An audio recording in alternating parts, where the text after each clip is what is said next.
السلام علیکم ورحمۃ اللہ وبرکاتہ۔ بسم اللہ الرحمن الرحیم۔ پیارے ناظرین، آج کی ویڈیو بڑی اہم ویڈیو ہے، اگر اچھی لگے تو ہمارے چینل کو لازمی سبسکرائب کرنا۔ امام غزالی رحمۃ اللہ علیہ احیاء العلوم میں فرماتے ہیں، ہے جو شخص چار چیزوں کے بغیر چار چیزوں کا دعویٰ کرتا ہے وہ جھوٹا ہے۔ نمبر 1، جو جنت کی محبت کا دعویٰ کرتا ہے مگر نیکی نہیں کرتا۔ نمبر 2، جو شخص حضور صلی اللہ علیہ وسلم کی محبت کا دعویٰ کرتا ہے مگر علماء اور صلحاء کو دوست نہیں رکھتا۔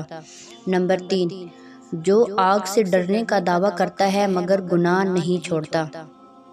نمبر 4، جو شخص اللہ تعالیٰ کی محبت کا دعویٰ کرتا ہے مگر تکلیف کی شکایت کرتا ہے، جیسا کہ حضرت رابعہ فرماتی ہیں تو اللہ تعالیٰ کی نافرمانی کرتا ہے، حالانکہ بظاہر تو محبت خداوندی کا دعوے دار ہے۔ مجھے زندگی کی قسم، یہ انوکھی بات ہے، اگر تیری محبت سچی ہوتی تو اس کی اطاعت کرتا، کیونکہ جس سے محبت کرتا ہے اس کی اطاعت کرتا ہے، اور محبت کی علامت محبوب کی موافقت کرنے اور اس کے خلاف نہ کرنے میں ہے۔